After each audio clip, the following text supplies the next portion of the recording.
Innal hamdalillah nahmaduhu wa nasta'inuhu wa nastaghfiruh wa na'udzu billahi min sururi anfusina wassayyiati a'malina man yahdihillahu fala mudhillalah wa man yudlilhu fala hadiyalah. Wa ashhadu an la ilaha illallah wahdah la syarikalah wa ashhadu anna muhammadan abduhu wa rasuluhu amma ba'du. Ikhwatu iman rahimakumullah, alhamdulillah kita masih diberikan kesempatan oleh Allah Subhanahu wa taala untuk meningkatkan kualitas iman dan kesolehan, yakni dengan melaksanakan kewajiban sebagai seorang muslim, yakni thalabul ilmi. Setidaknya ada 3 fadilah ketika kita mempelajari ayat Quran yang dilaksanakan di dalam masjid. Yang pertama, Allah akan menurunkan sakinah, ketenangan kepada hati orang-orang yang membaca Al-Quran itu. Yang kedua, Allah akan mencurahkan rahmat kasih sayangnya. Dan yang ketiga, akan dihormati oleh para malaikat. Mudah-mudahan langkah-langkah kita senantiasa istiqomah dalam hal ini.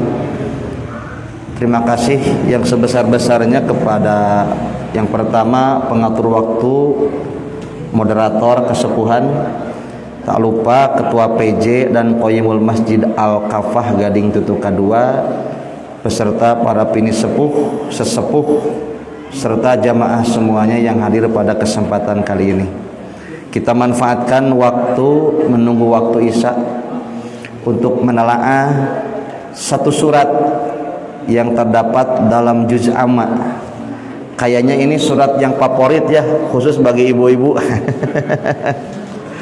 Nyabunya resep ku surat itu, surat Wal Asri. Surat favorit. A'udzu billahi minasyaitonir rajim. Bismillahirrahmanirrahim.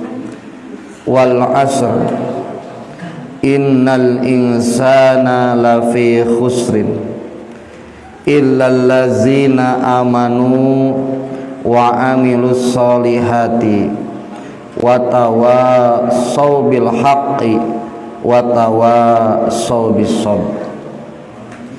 Demi masa sesungguhnya manusia itu benar-benar berada dalam kerugian, kecuali orang-orang yang beriman dan mengerjakan amal soleh dan nasihat menasehati supaya mentaati kebenaran dan nasihat menasehati supaya menetapi kesabaran.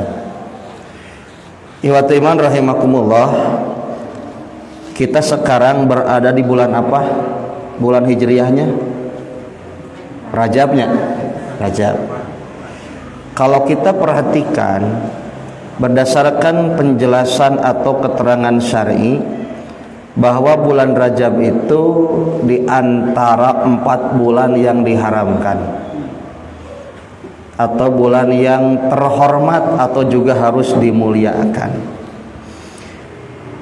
yakni bulan Zulqa'dah, bulan Muharram itu, kedua Zulhijjah, yang ketiga Muharram, dan yang keempat Rajab. Gitu. Harus dengan cara apa memuliakan bulan-bulan yang mulia itu? Tentu tidak boleh sembarangan dan di luar batas-batas syar'i. Karena secara kultur dan budaya pra-Islam pun sebetulnya orang-orang jahiliyah sudah terbiasa menghormati dengan cara ritual-ritual mereka. Artinya ketika kita akan menghormati atau menjaga kemuliaan bulan haram harus berdasarkan ilmu yang diajarkan oleh Rasulullah sallallahu alaihi wasallam. Di antara bentuk cara menjaga kehormatan bulan itu, dulu diharamkannya berperang dan saling membunuh. Tentu di situ ada hikmah menurut para mufassir mengapa di bulan Dzulqa'dah, Dzulhijjah dan Muharram itu tidak boleh adanya peperangan dan dilarang dalam Islam. Karena untuk menjaga stabilitas keamanan mereka yang akan pergi dan sepulang ibadah haji begitu. Nah, Ustadz cenah ti Dzulqa'dah keneh arakat haji kan kapungkur macan usum pesawat terbang. Jadi mangkate barijeng mararapah karena kendaraan saayana. Artinya dari jauh-jauh hari menghadapi bulan Dzulhijjah, artinya dari Dzulqa'dah sudah berangkat. Kabayang lamun terjadi peperangan, coba stabilitas keamanan terganggu, moal tumaninah ibadah haji begitu. Sepulang ibadah haji pun sama, harus aman, tentram. Tidak boleh ada peperangan. Seluruh kabilah itu harus mencabut daripada persenjataannya untuk menjaga stabilitas keamanan di perjalanan. Pun demikian bulan Rajab, karena dulu notabene orang-orang di bulan 7 itu melaksanakan ibadah umroh begitu. Jadi urang mah kudu kitu cara ngahormat jeung ngamuliakeun bulan eta teh teu sapati-pati teu meunang ayana peperangan supaya ngalaksanakeun ibadah teh kalayan lancar jeung tumanina. Tapi sekarang banyak umat Islam yang salah kaprah dalam menghormati bulan-bulan mulia itu. Salah satu kebiasaan yang selalu diadakan di bulan Rajab itu memperingati Isra Mi'raj gitu. Padahal itu bukan harus diperingati, tetapi Isra Mi'raj harus dijadikan peringatan buat kita. Karena di sini ada banyak para pelajar ya, coba nanti teliti dalam sejarah. Ternyata bulan Rajab itu yang selalu diperingati sebagai momentum Isra Mi'raj itu masih ada pertentangan. Karena pakar sejarah ada 3 catatan sebetulnya. Satu, Isra Mi'raj itu ada yang mengatakan di bulan Ramadan. Kedua di bulan Muharram, ketiga di bulan Rabiul Awal. Ini berselisih pendapat para pakar sejarah begitu. Jadi di bulan Rajab ini harus diteliti kembali. Cuman waktu dan tahunnya kapan ini hampir sepakat semuanya, yakni tahun ke-10 dari kenabian begitu. Itulah terjadi Isra Mi'raj. Nah, sedikit harus disampaikan terkait masalah ini karena ada kaitan dengan waktu begitu. Bapak Ibu begini, Isra Mi'raj itu kan 2 aktivitas yang tidak sama. Ada Isra, ada Mi'raj. Saya tidak akan membahas Mi'rajnya, tapi akan membahas Isra-nya. Isra itu adalah amaliyah Nabi yang disampaikan oleh Allah dalam Al-Quran. Terdapat dalam surah ke-17, surah Al-Isra ayat 1. Bismillahirrahmanirrahim. Subhanalladzi asra bi abdihi lailan minal masjidil haram ilal masjidil aqsa.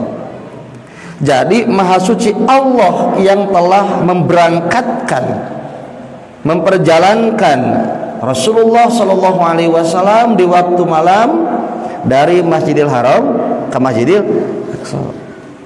Nah, coba Bapak Ibu, jarak Masjidil Haram ke Al-Aqsa itu sangat jauh. Kalau ditarik garis lurus itu kurang lebih jaraknya 1462 km dari Al-Aqsa ke Hati Haram ke Al-Aqsa gitu. 1462 kilo. Jauh Bapak Ibu. Tetapi perjalanan ini bisa ditempuh dengan durasi waktu tidak 1 malam, kurang dari 1 malam. Karena aktivitas waktu 1 malam itu Nabi ya harus Mi'raj begitu. Jadi kurang ti sawengi Nabi ti Haram ke Al-Aqsa. Kira-kira naik naon ka ditu? Namun mungkin naik Gojek gitu. Docan aya Grab begitu. Makanya ada riwayat lain karena kapal, ada riwayat yang menyampaikan kepada kita bahwa kendaraan yang dipakai oleh Nabi ketika itu bersama malak Jibril adalah dari kalimat barkun, istilahnya disebut buruk begitu. Nah, awas, ieu tong tahayul karena bab itu. Karena tidak bisa dibayangkan. Mengapa buruk? Sebab kalimat barkun itu menunjukkan kepada kilatan cahaya yang cepat. Kalau kita coba rasionalkan, misalkan namanya kecepatan cahaya itu, mangga engke ku para pemuda barudak teliti bahwa kecepatan cahaya itu 1 detik sanggup menjangkau 300 sampai 400 km per detik. Itu kecepatan cahaya.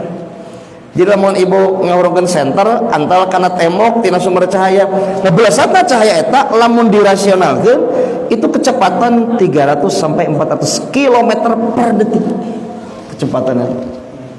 Makanya tidak ada kecepatan yang cepatnya bisa melebihi kecepatan cahaya dalam dunia fisika malaya. Nah, maka disebut dengan kalimat kendaraannya itu buruk. Berarti memiliki kecepatan yang seperti cahaya. Kebelesan. Cuman yang jadi pertentangan di kalangan para ahli ilmu, nih, ari Nabi teh Isra teh rohna unggul, jiwanya saja atau dengan badannya. Karena secara rasional dan logika manusia, yang namanya badan manusia itu yang terdiri dari susunan atom, partikel-partikel materi dalam badannya, kalau harus menempuh perjalanan persekian ratus kilo per detik misalnya, pikumahalan kuatna mayunan gesekan jeung atmosfer gitu. Si Komeng wae naik motor rawing jaket. Kali dina iklan Yamaha, si Komeng naik motor rangsat jaketnya. Jadi tidak ada manusia yang kuat, harus bagaimana dia itu menempuh perjalanan dengan kecepatan yang super dahsyat. Makanya dalam ranah ini catatan penting buat kita, ini adalah wilayah imaniyah. Harus kita imani bahwa Rasulullah itu memang Isra-nya berjalan di waktu malam itu dari Haram ke Al-Aqsa dengan badannya. Cuman lebih aman, lebih selamat kita yakini Rasul itu berpindah dimensi, begitu. Dari dimensi yang kita alami sekarang ke dimensi yang lain, dimensi yang gaib nu urang teu apal, hanya Allah yang tahu dan menyampaikan urusan ini. Siga kieu Bu, abdi bade naros. Jalmi nu maot pindah alam ka mana? Ka alam kubur. Aya waktu teh di alam kubur. Aya. Cuman tong disamikeun waktu siga di dunia, waktu di dimensi itu, begitu. Siga engke kiamat, pantos anjur panon poe nu ieu mah. Tapi engke aya waktu teu dina poe akhir, aya. Waktu nu mana? Waktu nu lain dimensi ayeuna, dimensi itu, begitu. Makanya kalau kita baca keterangan-keterangan seperti tadi, Rasul Isra dari Haram ke Al-Aqsa, kita yakin dengan badannya bukan ruhnya saja. Cuman itu menunjukkan hal yang gaib, urang mah iman we. Gitu, iman saja. Dan itu Nabi dibawa ke dimensi yang gaib, kita tidak tahu. Cuman dalam beberapa riwayat disebutkan, nah ini ilmunya penting, jarang diulas oleh para ustadz, para penceramah. Ternyata ada beberapa kejadian sebagai pesan spiritual terkait hal ini. Bapak Ibu, Nabi berjalan dari Haram ke Al-Aqsa, perjalanan yang jauh ini, ternyata Rasul mendapatkan pesan penting. diantaranya Rasul itu melihat nenek-nenek tua memakai perhiasan banyak.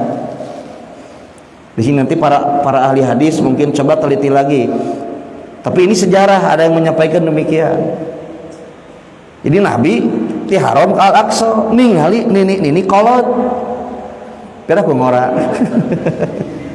Nini sepuh nganggo emas, perhiasan emas. Makanya ini membuat pertanyaan yang sangat penasaran Rasulullah kepada Jibril. Apa maksud yang saya lihat seorang nenek-nenek tua memakai perhiasan emas yang banyak? Maka kata Rasulullah, maka kata Jibril, maksudnya itu adalah mengenai gambaran kehidupan dunia begitu. Jadi Bu kade dunia teh ieu sebenarnya siga saha nini begitu. Dunia ini seperti nenek-nenek yang sudah tua, gambaran dirinya apa maksudnya? Waktu tidak akan lama lagi. Jadi jauh nih hirup di dunia ya seumur nini we kumaha. Nini biasanya nenek-nenek itu tidak akan lama lagi hidup di dunia biasana gitu. Cak orang sudah tegas bau. Walaupun kan tidak seperti itu, ada juga yang justru panjang umur. Cuman biasanya kalau sudah tua itu tidak akan lama lagi tinggal di dunia. Maka direpresentasikan, digambarkan dengan gambaran nenek-nenek itu, gambaran dunia itu menunjukkan dunia mah geus kolot moal lila deui gitu. Yang kedua, mengapa di situ ada simbol memakai perhiasan banyak? Sekalipun dunia sudah tua, itu ada daya tarik yang sangat luar biasa. Najan geus kolot dunia teh ya. Maksudnya moal lila, tapi sasaha ge resep karena kehidupan dunia. Cik diri aya nini teh. Aya. Resep keneh kana artos ari tos sepuh. Moal mungkin teh. Sekalipun sudah tua, pasti masih ada daya tarik dengan urusan dunia. Di situ pesan penting terkait apa yang Nabi lihat. Makanya di sini ada pesan buat kita, jangan sampai terlena dengan kehidupan dunia. Karena kita tahu dunia ini sangat cepat sekali akan lepas daripada diri kita. Kita sebagai manusia yang terikat dengan ruang dan waktu.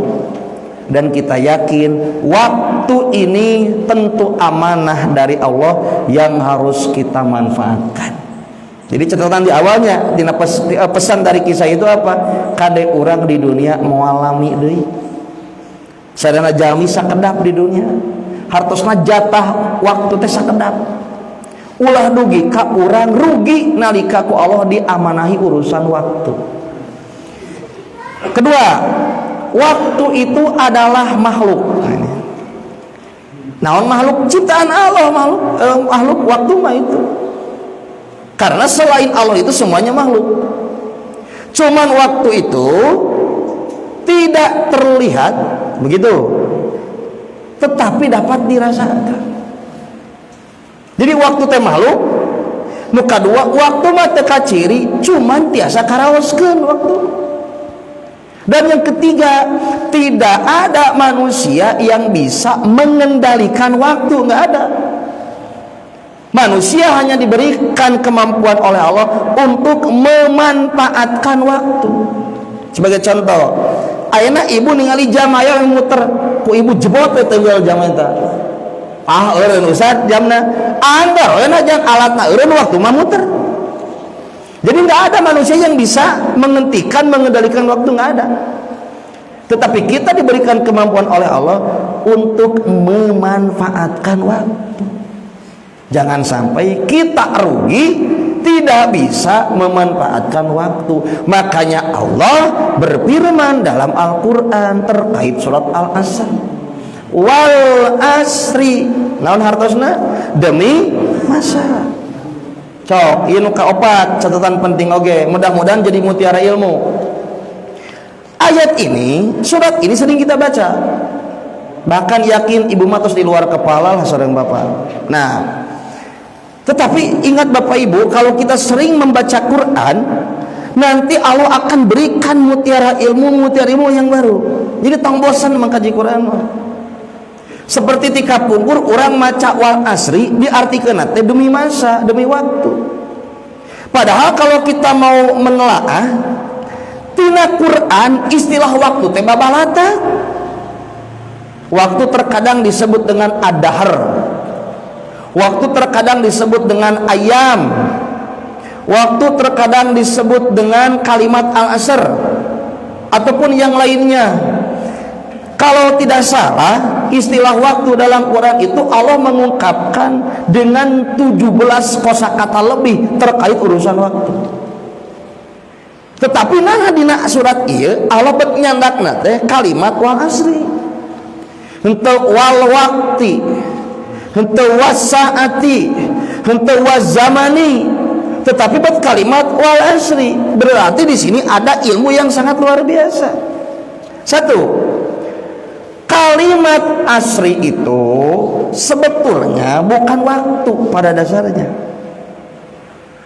tetapi dari kalimat asoro, ain sod ro.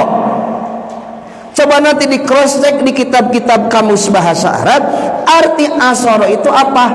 Memeras. Meres, orang meres.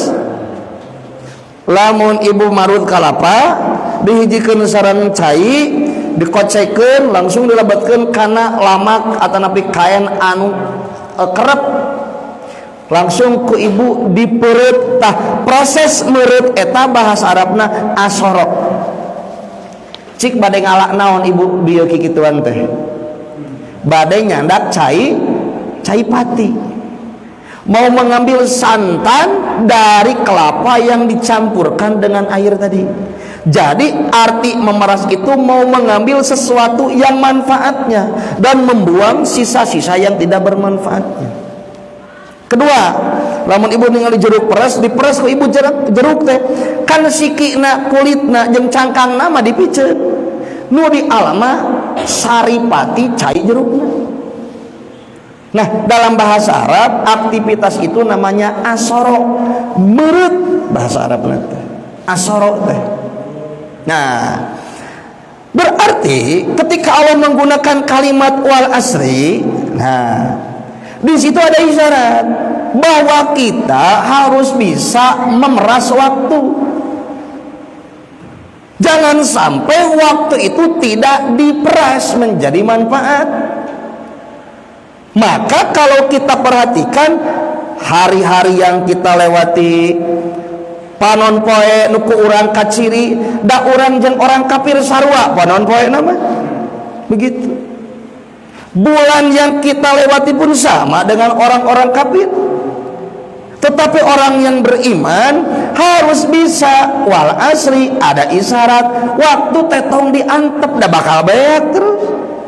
Tapi kurang kudu dipereut, kudu diala manfaatna.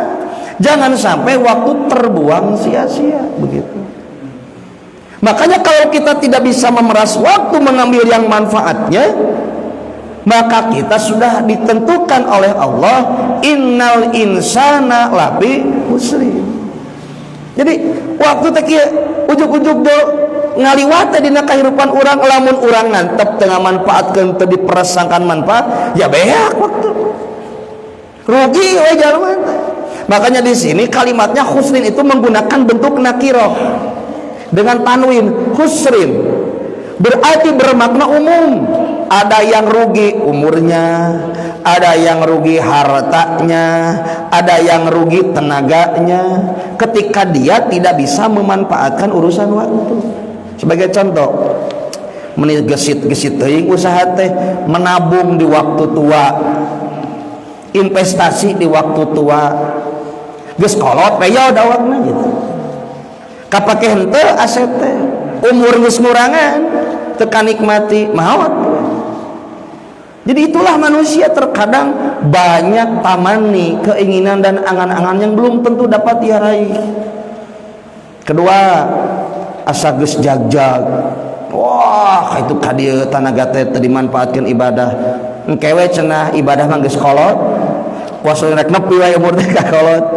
Geus waktu kolot karasa tanaga geus kurang, rek ibadah teu bisa maksimal. Makanya iwat iman, lapi husrin itu menunjukkan kerugian yang sifatnya umum. Ada orang yang diberikan harta banyak, kemampuan usaha, menumpuk aset, rek infak teh engke we. Padahal harta itu tidak akan selamanya akan diam di seseorang. Makanya kepungkurnya iman nasihat anu kadugikeun ka sim kuring.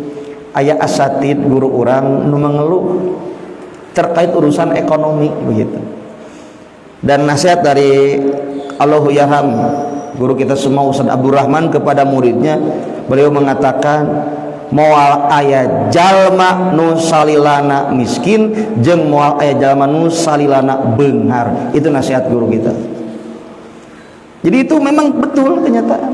Moal aya jalma nu salilana miskin, moal aya jalma nu salilana beunghar di dunia. Makanya orang-orang yang sedang diberikan kekayaan, kemampuan kaya itu mumpung aya kesempatan, lamun teu enggal-enggal dimanfaatkeun pikeun rajin sedekah, zakat, infak, husrin gitu. Sebab harta geus teu aya di dirina, kaburu sadarek infak, terus aya kesempatan. Nah, di sini ada pesan penting, kade waktu mah gancang, tidak akan lama. Makanya dalam hadis tawakalkan ayat katilu kan hadis lah dihandap. Di sini ada sabda Rasulullah sallallahu alaihi wasallam terkait urusan waktu. La taqumu sa'atu hatta yataraqarabaz zamanu. Tidak akan terjadi kiamat sehingga waktu terasa begitu cepat. Fatakunu sanatu kasahari. 1 tahun seperti sabulan cek Nabi teh. Wa yakunu saharu kal jumu'ati. Waktu sabulan siga saminggu gitu. Wa takunu jumu'atu kal yaumi. Waktu 1 pekan siga 1 hari. Wa yakunu yaumu kasaati. Sapoe siga sajam terus we. Dan waktu 1 jam seperti terbakarnya kulit pelepah kurma. Cik bu, waktu nu digambarkeun ku Nabi ieu tos kaalaman teu acan ku urang gitu. Asa cikeneh kamari rek Ramadan, ayeuna rek Ramadan deui atuh bu. Jadi waktu teh Ustaz nanya asa gancar, iya aya hadisna. Waktu 1 tahun siga sabulan, sabulan siga saminggu, saminggu terus we. Waktu itu menunjukkan begitu cepat dalam kehidupan kita. Cuman naha ieu teh panon poena nu ngagancangan, bumi nu muter narikan. Ternyata bukan itu penyebabnya. Di sini ada pendapat Imam An-Nawawi, mengapa manusia merasakan begitu cepat waktu? Al-muradu bi qisarihi adamul barakati fihi. Menurut Imam An-Nawawi, yang dimaksud singkatnya waktu adalah hilangnya berkah pada waktu itu. Gerasok meh ka hartos kieu. Ibu, bapak, upami waktu ke urang dianggo ibadah kan yakin berkah. Jalma mah pasti bakal ngerasa lami dianggo ibadah. Sok ngawas paling sajam. Can ge sajam geus ge etek imbit. Hayang gerak-gerak beres kan begitu. Cara rangkel dipakai ngaji mah. Tapi dipakai nonton TV mang jam-jam da kuat atuh urang teh kitu gambaranna. Sok para pemuda dianggo ke masjid sampean sakapeun berat para pemuda rek ke masjid. Padahal teu kudu ngesang ke masjid teh. Teu kudu capek ke masjid teh. Tapi nalika maraen futsal sarumanget teh sakitu lompatan, tanaga luat leet kesang bari jeung mayar deui. Mang jam-jam da teu ngarasa capek jeung teu berat. Itu gambaran. Karena waktu terasa berat itu, terasa lama itu, karena waktu itu sebetulnya dipakai untuk meraih keberkahan. Berarti kalau waktu sudah dirasa begitu cepat, introspeksi evaluasi diri orang, bawa-bawa loba kegiatan orang nu jauh tina kabarokahan gitu. Da geuningan dianggo ibadah mah bakal bernilai barokah. Nah, ini otokritik buat kita. Harus bagaimana supaya waktu itu dapat kita peras lebih manfaat dan tidak banyak terbuang sia-sia. 24 jam Bapak Ibu kita ambil 8 jam. Saya pernah menjelaskan di sini untuk tidur saja 8 jam misalkan 24 jam dikirakan 8 jam sesana 16 jam dianggo naon cik 16 jam so. Dianggo salat tarawih 10 menit sekali salat dikali 50 menit plus dikira jeung ngadoana 10 menit dicandak sajameun we sehari semalam salat sisa 15 jam. Pakai apa lagi 15 jam? Kita pakai ngaji, pengajian kayak gini. Moal 2 jam, 3 jam, sajam we. Nya sakeneh 14 jam. dipakai tadarus ibu jeung bapak sabaraha jam? Sajam we lah. 20 lembar ge ayeuna geus sakodi urang teh gitu kan. Di aku ngaos mah wah cepal saja teh atuh. Taruh sajam. 14 jam dikurangi tadarus Quran 1 jam. Sisa lagi 13 jam. Mau dipakai apa coba? Ibu-ibu mau apa lagi coba? Masak Ustaz, sabaraha jam masak? 2 jam. Nyisa kene 11 jam dipakai naon? Jadi Bapak Ibu, kalau kita lihat waktu dalam satu hari itu yang terus berputar jam demi jam, kalau kita tidak atur dan dimanfaatkan, waktu mah bakal beak itu aja gitu. Makanya di sini kita harus bisa mencari keberkahan waktu. Tidak lain jawabannya agar waktu menjadi berkah adalah setiap aktivitas kita harus bernilai ibadah gitu. Ari nguseup ibadah tuh. Nguseup ibadah tuh Pak. Tergantung apa motivasi ngusupna. Nah itu maksudnya nanti ada kaidah dalam dunia fikih, al umuru bimaqasidiha. Setiap urusan nanti akan ditentukan pula dengan maksud dan tujuan perbuatan itu. Olahraga, osok dia taruring, turing osok. Turing ibadah itu belum tentu, tapi bisa bernilai ibadah. Motivasinya apa? Coba turing kan begitu.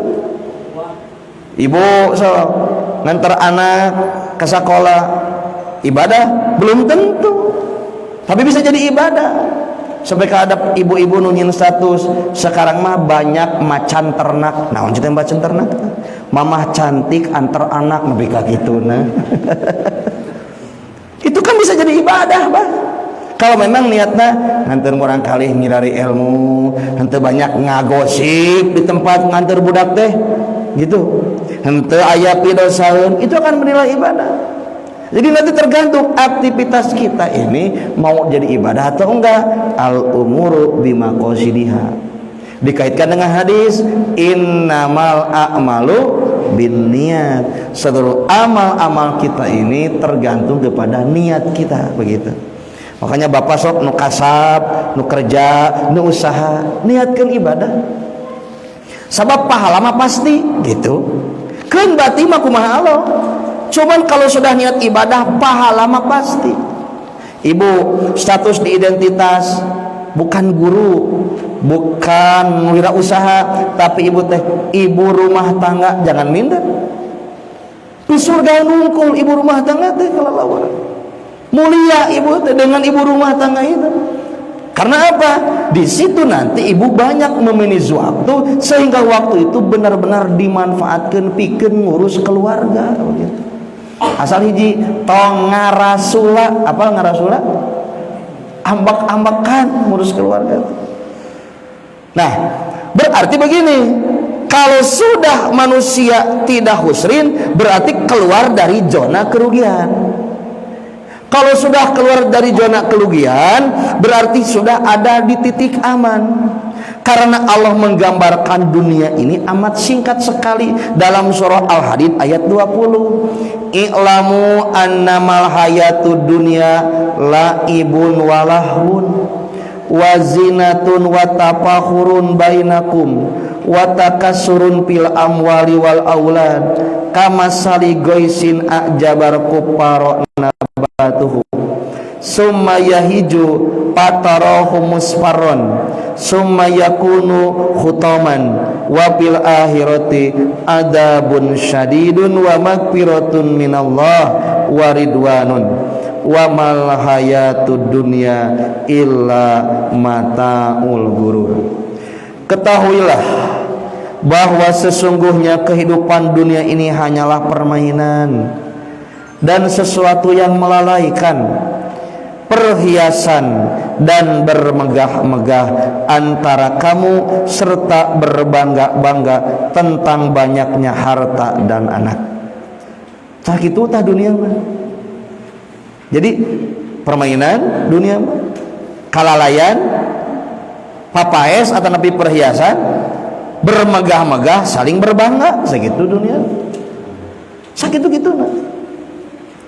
Seperti kata Allah, hujan yang tanaman-tanamannya mengagumkan para petani. Ibu lamun para petani melak pepelakan katinggang ku cai hujan, engke si kembangan kaciri, pentilan, buahan. Tos gitu kumaha? Tanaman itu menjadi kering dan kamu lihat warnanya menjadi kuning, kemudian menjadi hancur. Tah sakitu dunia. Kita ini Bu hidup dengan keadaan lemah semuanya. Lemah semuanya. Kalau nggak salah dalam surah Ar-Rum ayat 54, huwallazi khalaqakum min dha'fin. Semua manusia lemah, tidak ada yang kuat. Tidak bawa apa-apa. Tidak ada yang memiliki ilmu gitu. Semuanya manusia demikian. Dha'fin. Summa ja'ala min ba'di dha'fin kuwatan, lantas Allah memberikan amanah kekuatan kepada manusia itu menjadi pintar dengan ilmu yang Allah ajarkan, menjadi cakap, terampil, punya aset, punya harta dan lain sebagainya, punya tenaga. Cuman ingat, wa ja'ala min ba'di quwwatin dha'fan wa syaibatan. Setelah kuat, manusia kembali lemah, bahkan rambutnya beruban. Itulah jalmi. Jadi siklusnya kayak Bu, lemah apa? Kuat, lemah deh. Makanya tidak ada manusia yang lama hidup dalam kekuatan yang maksimal kan. Semuanya akan terus begitu. Kalau sudah di titik puncak, kanap deh begitu. Apalagi Bu, kalau nanti kita lihat urusan bab umurnya, fikih bab umur, itu coba memahami hadis wa a'maru ummati ila sitina aw sab'ina teh. Saur Nabi, umur umat kaulama rata-rata dugi 60 sampai 70. Rata-rata tapi kan aya nu langgungnya, aya nu kira bade milih nu mana gitu. Da lamun panjang umur, ribu jadi mah itu. Semakin tua itu semakin rempo Bapak Ibu. Semakin tua itu semakin lemah badan itu. Bahkan nanti ada yang disebut dengan ardhalil umur. Kalau ardhalil umur dalam aspek ingatan, manusia akan terganggu ingatannya, maksudnya menjadi pelupa. Hilap pokoknya. Can adan lohor jam 10 geus salat. Itu ardhalil umur. Jangan dimarahin begitu. Itu manusia. Itu sahanya, wah loading. Itu memang sunatullah demikian. Kedua, kalau ardhalil umur dalam fisik nih, dalam kekuatan badan, manusia tidak akan seperti muda. Jangankan untuk lari, untuk duduk pun dibangunkan. Itu manusia. Karena awalnya berbaring, berdiri, lantas nanti berbaring kembali. Itu manusia. Ini harus kita tadabbur dan tafakur terkait urusan episode fase demi fase kehidupan manusia di dunia. Sakieu dunia. Siga tatangkalan anu asalna pikabitaeun lajeng janten koneng hancur.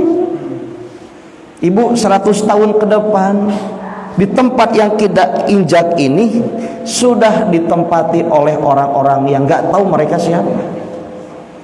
100 tahun kapayun, orang kos di mana? Tos ngali alam. Seperti 100 tahun ke belakang kalau kita tarik, kita nggak tahu dulu siapa orang-orang yang menginjakan kakinya di tempat ini.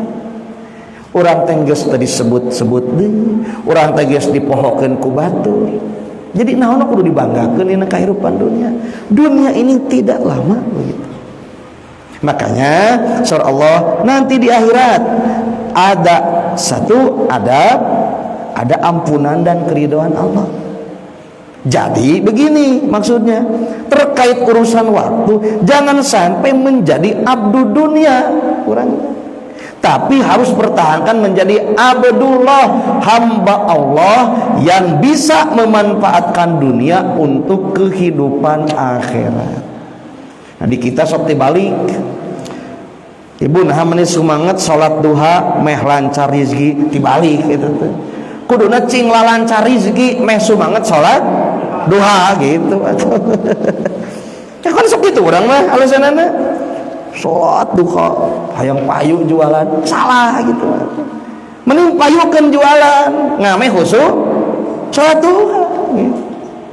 Cian umroh, nah umroh wae meh lancar usaha tibalik cing teh tuh cing lancar usaha meh gancang kan gitu. Nah ini logika seperti ini harus kita bereskan. Jangan menjadikan akhirat untuk dunia begitu, tapi jadikanlah kehidupan dunia untuk akhirat. Dan dunia mah sementara, akhirat mah selamanya begitu Bapak Ibu. Oleh karena itu Allah mengecualikan illal ladzina amanu wa amilus solihati wa tawassaw bil haqq wa tawassaw bis sabr. Karena orang yang singkat hidupnya di dunia bisa melaksanakan 3 hal ini, yakin dia keluar dari zona kerugian dan umur serta waktunya menjadi berkah. Makanya di sini saya kutip ucapan sahabat Ibnu Umar ya. Ini sahabat Rasul yang soleh. Kalau nggak salah Ibnu Umar itu sahabat yang paling ta'asi. Apa itu ta'asi? Yang paling mirip dan mengikuti apa yang Nabi lakukan. Jadi ta'asi teh hayang nuturkeun cara Nabi weh, itu namanya ta'asi begitu. Sahabat Ibnu Umar adalah sahabat yang paling ta'asi kepada Rasulullah. Kata Ibnu Umar begini, ida amsaita, jika kamu di waktu sore palatan tadiris sobaha, jangan menunggu datangnya waktu subuh. Awas, lamun di waktu sore tong ngantosan waktu subuh. Kalau itu urusan waktu heula orang kedah paham. Ari sore jeung subuh teh kan itu ya bandingan. Karena nanti kita harus tahu dan peka awal waktu bagi kita teh dari kapan. Ternyata pergantian hari dalam Islam sebetulnya dari terbenam matahari. Berarti waktu pertama kali buat kita itu jam awal waktu itu maghrib. Makanya dalam hadis kalau nggak salah begini Bapak Ibu, lamun sumping maghrib masukkan istri orang cek Rasul teh, tutupan tempat-tempat penampungan cai, ampihkeun barudak, sabab pengaruh setan di waktu itu abad kuat gitu. Jadi waktu maghrib waktu bapak-bapak kabarajin, barudak ngaraji, ibu-ibu ngarampih, tong laliar gitu. Kecuali ada udur syar'i. Karena apa? Jam pertama buat kita ba'da maghrib harus bernilai berkah. Orang tua dulu sudah mengajarkan dengan etika moralnya, arasup tong liar aya sanekala. Nu kumaha sanekala? Teu apal. Cuman supaya kena nasihatna lakukan dengan cara menakut-nakuti. Meh ngararaji geus maghrib. Kalau waktu dipakai ngaji pasti berkah Bapak Ibu. Jam kedua apa? Setelah Isya. Cik aditos Isya waktu naon namina? Waktu aurat. Waktu yang tidak boleh ditembus oleh siapapun ketika kita masuk al-hujurat. Hujurat teh kamar. Makanya dalam Quran ada nama surat al-hujurat kan? Artinya kan kamar. Sedangkan al-hujurat teh tina kecap al-hijrun, artinya batu. Ari batu bahkan teras, tidak bisa ditembus. Jadi kalau orang masuk ke kamar setelah Isya waktu aurat, itu jangankan orang lain, anak kandung, adik, kakak, orang tua enggak boleh, kecuali harus ada izin yang punya kamar itu. Nanti kita yang ngelarasup ke kamar sepuh saat sholat Isya, itu namanya waktu aurat. Kita kan ayatin waktu aurat ya. Setelah Isya gitu kan, lalu setelah duhur dan sebelum subuh atau di waktu subuh, saat subuh. Cik atuh rek namu jam 3:30 mah gaduh baginten-kinten atuh. Kedah gaduh emuta. Makanya kalau sudah Isya, Bapak Ibu punten yang paham bab ieu, bab urusan waktu dina Islam, teu wantun namu terus Isya kecuali aya kesepakatan sama mehna. Itu adab Islam. Budak ayeuna mah da sakapeung hese ngabedakeun mana beurang mana putih, bedakeun. Begadang kebiasaan teh. Kudu nama peureum geus Isya teh. Ieu begadang, engke we salat subuh keberangan gitu. Bahkan saya begini kepada para pemuda yang suka mengkaji, menelaah kajian-kajian, bagus kajian tuh Bapak Ibu. sampai ke jam sabaraha oge, sampai malam bagus. Tapi ingat kade salat subuhna tong kabarerangan sakitu. Tapi sigana di Al-Kapah mah pinuh siga Jumatan. Pemudana sigana. Ya, ini penting saya sampaikan. Nanti setelah waktu aurat jam 9 jam 10 itu waktu tidur ya, istirahat. Untuk apa? Nanti menjelang di tengah malam ada keutamaan, yakni sholatul lail. Makanya para pemuda ya, ayahnya adik-adik yang suka belajar, kalau punya tugas, ini masukan dari saya, mending tong dikerjakan tos isya. Mending tos isya mah rep bobo bugah janari bari tahajud. Itu lebih selamat mengerjakan tugas mah. Waktu seger, hafalan gampang masuk, dicernanya mudah. Lalu setelah itu apa? Berdoa di waktu sepertiga malam. Wah, mustajabah dakwah. Ini masukan dari saya kepada adik-adik yang suka belajar, menghafal. Muntas isya, mangga, tapi tong kamalinaan ngan engal-engal bobo we. Lain ieu mah rek peureum nya OHP. Main Roblox. Main game online. Aya nu kitu budak-budak deh. Ulah teh gitu teh. Roba. Ieu mah ibu-ibu di Bandung rek peureum check out mukaan we HP. Ibu-ibu di Bandung ya. Di dieu masih kan henteu. Rek bobo mah tong nyaho HP, tah simpen. Begitu. Ya, itu etika. Apalagi dalam ilmu kesehatan, radiasi dari HP berpengaruh karena otak menek bobo. Matak menek bobo jauhkeun HP tina mastaka urang. Ieu mah rek peureum teh nyoo HP nonton. Gepluk ke peureum. Nonton drakor ibu-ibu mah. Rajin. Gepluk ke bari ngadahdir puntennya. Tos tong kitu robih manajemen waktuna. Bobo mah bobo, ada bobo teh naon wudu, satos wudu engke teh urang teh satacan bobo nyangirah kapali katuhu. Lalu menghadap kiblat berdoa. Ada juga nanti dalam hadis Bukhari ruqyah syar'i sebelum bobo membaca 3 surat Al-Falaq, An-Nas, Qul huwallah. Itu kan aya dalilna. Jadi Nabi mah teu nyanyi HP naon teh aya HP, cuma aktivitasna langsung bobo ngadoa reup. Nanti bangun tengah malam untuk sholat tahajud begitu ya. Setelah sholat tahajud nanti berburu keutamaan sholat 2 rakaat qabla subuh yang kata Nabi lebih baik dari dunia dan isinya. Itu kan apa motivasi agar kita menjadi orang yang kaya dan lapang dalam Islam. Setelah sholat subuh Nabi berdoa, kan ada hadisnya, Allahumma barik li ummati fi bukuriha. Ya Allah, berkahilah umatku di waktu paginya. Umat Nabi urang lamun di waktu subuh boga tuluy aktivitas ibadah keuna tah ku doa Nabi. Keuna tah doa Nabi teh kajalmi-jalmi nu di waktu subuh bangun lalu beraktivitas. Tapi jalma-jalma kiwari tiasa ditingali kenyataanna. Malah masih banyak orang yang kesianan. Cek sebuka pungkur tong kaberangan rezeki teh bisi kaburu ku hayam. Aya nama geus teu ku hayam. Ku entog begitu kan. Jadi jangan ada kemalasan bangun di waktu pagi, yakni sholat subuh berjamaah.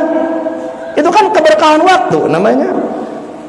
Puntennya Bapak Ibu, kualitas keluarga itu bisa benar-benar berkualitas dan tidak bisa dilihat dari kegiatan subuhnya.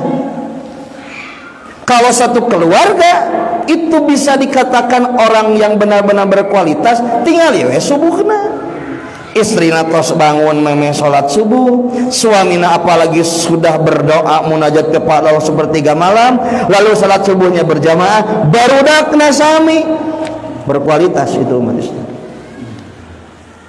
Tapi masih kene hudang teh jam 7 keberangan itu.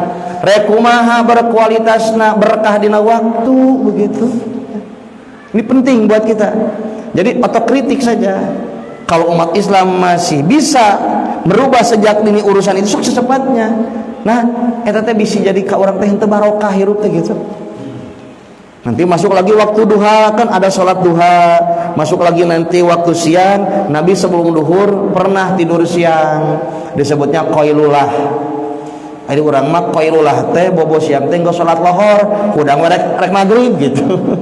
Padahal Nabi mah biasanya sebelum duhur, waktu duhur seger gitu. Tos duhur aktivitas lagi begitu.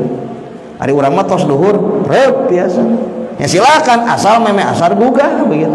Nah jadi dari waktu sholat ke waktu sholat, ingat kita harus jaga. Setelah menjaga waktu sholat, aktivitas di tengah-tengah itu jangan lupa dibiasakan membaca ayat suci Al-Quran.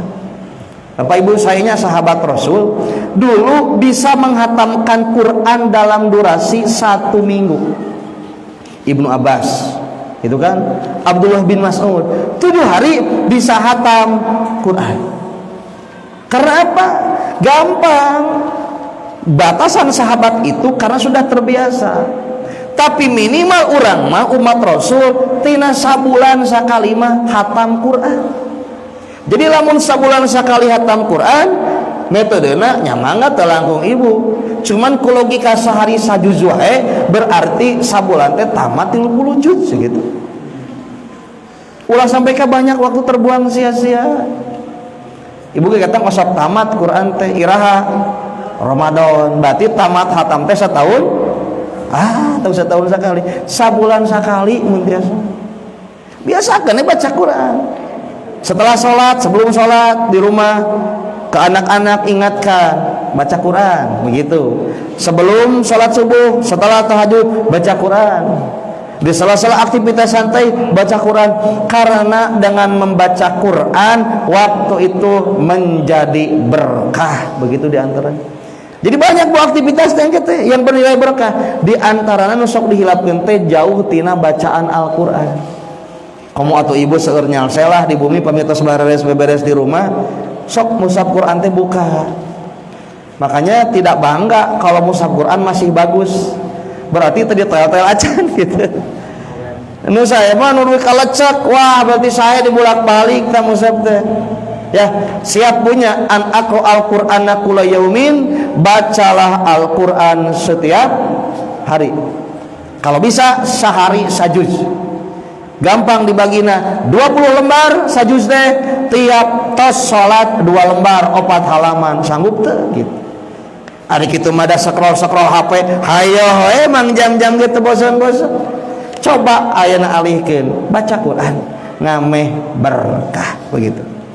Terakhir bu, di sini kata Ibnu Umar, apabila asbahta paratan tadiril masa'a, masuk waktu subuh, jangan tunggu-tunggu waktu sore kalau mau beramal soleh. Sok manfaatkan waktu teh. Wahud min sihati kalisakomika, jadikanlah waktu sehatmu untuk sakitmu. Wa min hayatika limautika, dan jadikanlah waktu hidupmu untuk waktu matimu. Di sini ada nasihat Ibrahim di dalam kitab Al-Qurtubi. Seorang ulama bernama Ibrahim berkata, sesungguhnya manusia apabila diberi umur di dunia dan menjadi tua, pasti ada pada kekurangan, kelemahan, dan kembali semula, kecuali orang mukmin. Karena sesungguhnya mereka dicatat pahala kebaikannya yang diperbuat semasa keadaan mudanya. Tuh, lamun nuju jagjag, nuju anom, rajin ibadah, rajin ka masjid, rajin ngaos, tos sepuh kan hese ka masjid, hese ngaos, tos udur-uduran, wios teu ngaos teu ka masjid, tos sepuh tos udur mah da teu aya kemampuan, ngan pahala nama bakal tetap terus ngalir gitu. Matak manfaatkan kersehat keur ngora. Lain kieu hayu ibadah kewe geus kolot, rata-rata gitu. Geus kolot bahala jadi raya gitu. Nya manfaatkeun masa muda teh supaya masa-masa tua pahala terus mengalir. Terakhir, Syekh Bahruddin Ar-Razi berkata, sesungguhnya kerugian yang sebenarnya adalah terhalangnya seseorang dari pengabdian kepada Rabb-Nya, Allah Subhanahu wa taala. Kerugian yang kekal adalah terhalangnya diri dari surga dan tercampakkan pada api neraka. Jadi kata rugi di dunia mah hakikatna jalma teu bisa ibadah gitu. Pan anu kieu, aduh sanes alim ngaos, sanes alim ke masjid, sanes alim berjamaah, abi teh sempet teu tiasa alasan itu. Justru lamun apal nasihat ieu karugian mah justru eta hakikat hirup di dunia. Lamun jalma salila hirup di dunia teu bisa ibadah-ibadah acan rugi eta teh gitu. Itulah kerugian. Di akhirat kerugian itu apa? Seseorang jauh dari surga dan dimasukkan ke dalam neraka. Makanya cik atulah mumpun aya kesehatan, aya waktos, terus paksakeun ibadah. Da horea mah sarerea ge horea. Males mah males, ngan meh terugi gitu hirup teh. Dan waktu menjadi berkah. Mudah-mudahan tadabburus sholoh al-asr ayat 1 sampai 3 menjadi kita termotivasi dan bisa meminimasi waktu agar waktu menjadi berkah. Mudah-mudahan ketika kita istiqomah bisa menjadikan waktu itu berkah. Mudah-mudahan wafat dalam keadaan husnul khotimah. Rabbana atina fid dunya hasanah wa fil akhirati hasanah wa qina adzabannar. Assalamualaikum warahmatullahi wabarakatuh. Waalaikumsalam warahmatullahi wabarakatuh.